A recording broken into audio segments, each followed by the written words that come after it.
السلام عليكم.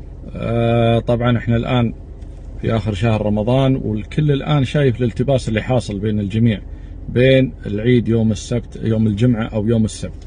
هذه طبعا يعطيكم مثال على الكلام اللي أنا كنت أقوله سابقا وأنبه له، إن الله سبحانه وتعالى لما أمرنا إطاعة الله والرسول وأولي الأمر، حتى ما توصلون في المرحلة هذه، ما تصير تسمعون لمن كل هب ودب، كل واحد يدلب دلوة، كل واحد يكتب من عنده، كل واحد ماخذها فرصة عشان يلمع نجمة في آخر الشهر وطول السنة ولا يسأل فيكم.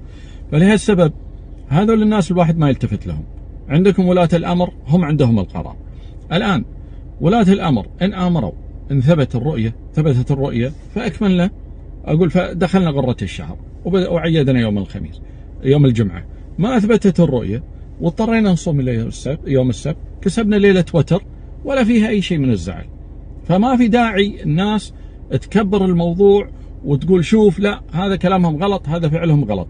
هذول الناس اللي أثاروا البلبلة اليومين، هذول الناس مرتزقة على حساب هلال شهر رمضان المبارك، هذول مرتزقة. البعض كتب، أحد الأشخاص كتب لي رسالة اليوم قال غريبة كيف يختلف العلماء مع بعض. ما اختلفوا العلماء، اختلفوا الجهلاء. العلماء ما اختلفوا في الموضوع، اختلفوا الجهلاء اللي كل واحد يسعى لشهرته. ونسى ان احنا هدفنا تطبيق السنة النبوية، مش هدفنا انك انت تلمع وتتكلم، لان السنة النبوية للأمة كلها. اما الكلام اللي انت تقوله لشخصك عشان انت تبي تلمع فيه، دليل على ذلك اللي ارسل لي كذا واحد امس ارسلوا لي قال لك مركز الفلك الدولي. طبعا مركز الفلك الدولي مسوي لي انا، عامل لي بلوك على حسابه، ولا يعنيني اصلا، سوالي بلوك ما سوالي بلوك ما له قيمه عندي. مركز الفلك الدولي عباره عن مشروع فاشل، كان ما يسمى بالمشروع الاسلامي لرصد الاهله، وكان اذا انت اختلفت وياه زين يعتبرك انت انسان خطا، واذا اللجان اختلفت وياه اللجان ما تفقه شيء. وهذا كان كلامه، وهذا سبب فشله.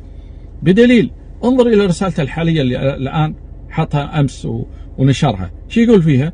قال يولد الهلال يوم الخميس، ولكن شرعا فلكيا يوم الجمعة العيد، وشرعا يوم السبت، ولا يمكن رؤية الهلال بالعين المجردة ولا بالمنظار ولا حتى بالتلسكوب في كل الدول الإسلامية والوطن العربي.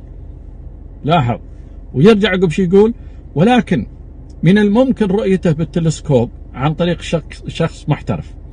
الآن هذا ايش سوى؟ هذا مشى على مبدأ فرق تسد، خالف الناس مع بعضها عشان هو يستوي الحكم من بينهم، وترك لجنة الأهلة زين رماها وراء ظهره ولا حط لها قيمة. طلعوا طبعا أفراد ثانيين اللي قالوا يوم الجمعة، واللي قال لا يوم السبت، واللي قال بيكذب الناس اللي بتقول والله شافت الهلال، واللي يتكلم قال لك انه والله فيه كسوف للشمس، والكسوف هذا ما راح نشوفه لانه بيكون صوب استراليا وبعيد عنا، ما راح يبين في المنطقة، فما نقدر نستشهد به. إذا يا أخي أنت شو مضايقك إنك تستمر وتطبق السنة النبوية؟ شفنا خير وبركة عيدنا الجمعة، ما شفنا كسبنا ليلة وتر